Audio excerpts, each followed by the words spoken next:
Dictation will start abruptly after 5 seconds.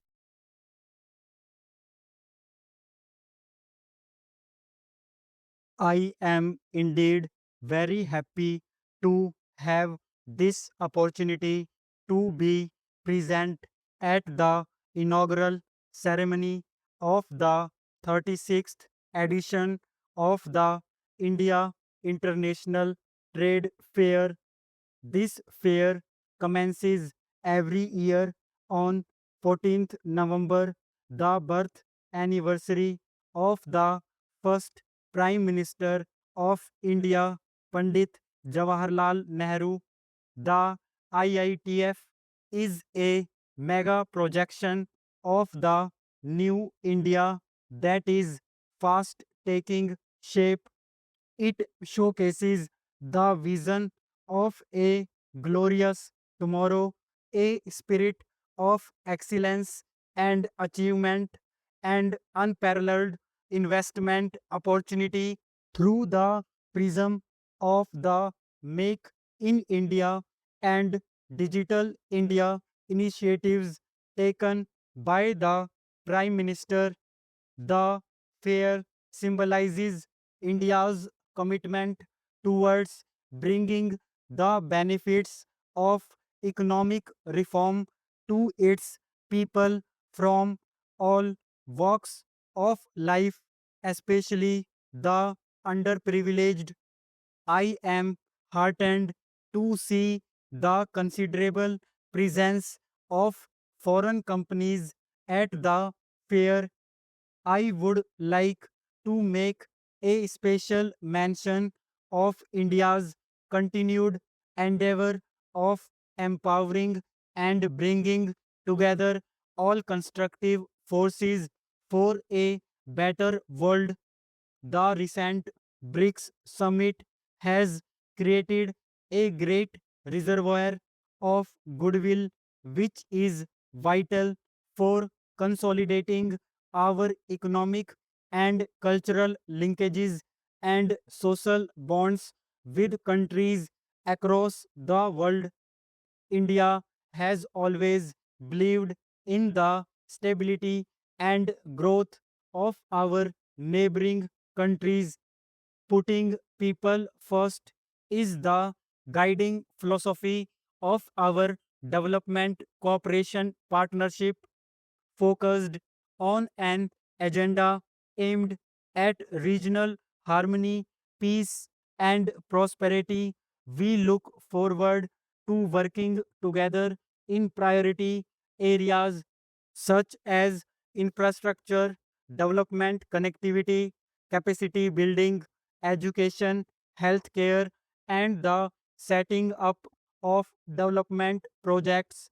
India is working with like minded countries in multilateral organizations, including the United Nations, to play an enhanced role in diverse fora from the Arctic Council and the Pacific Alliance to the UN Security Council, where India has made a legitimate claim for a permanent membership.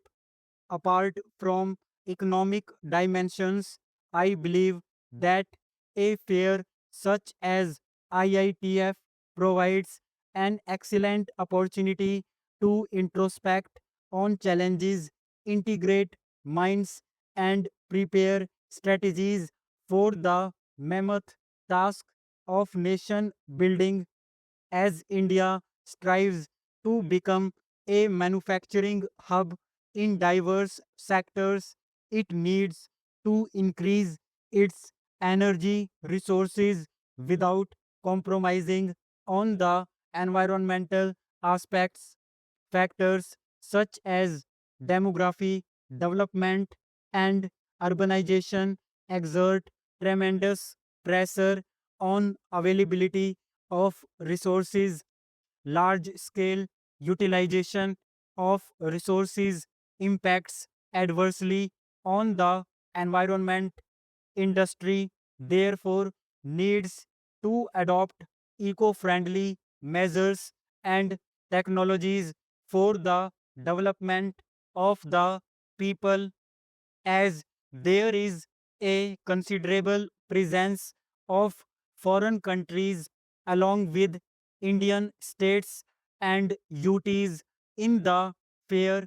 I would like to share with you that a range of reforms being currently undertaken, including GST, shall enable the states and union territories to compete with each other in attracting investment and business opportunities over the medium and long term.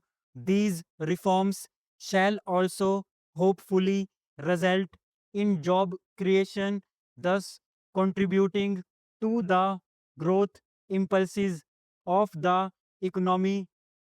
It is a matter of great satisfaction that the Ministry of Commerce and Industry has taken an excellent initiative towards improving the ease of doing business in India, with added emphasis on simplification and rationalization of existing rules, procedures, and processes.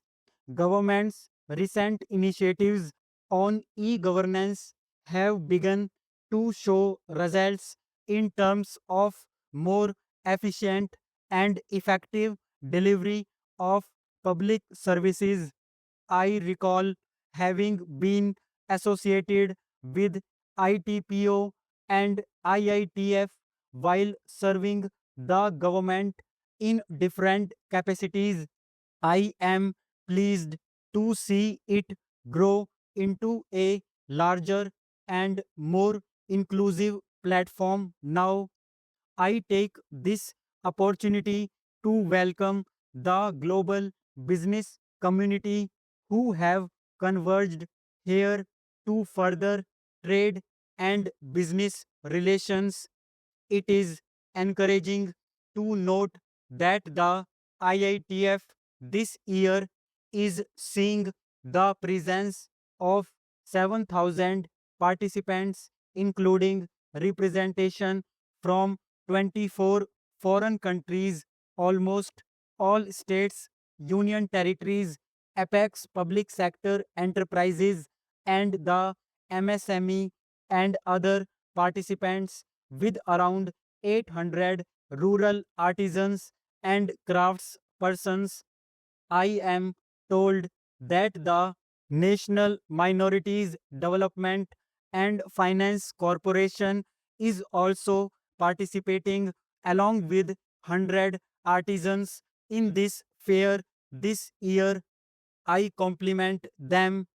I compliment ITPO for the theme of Digital India this year.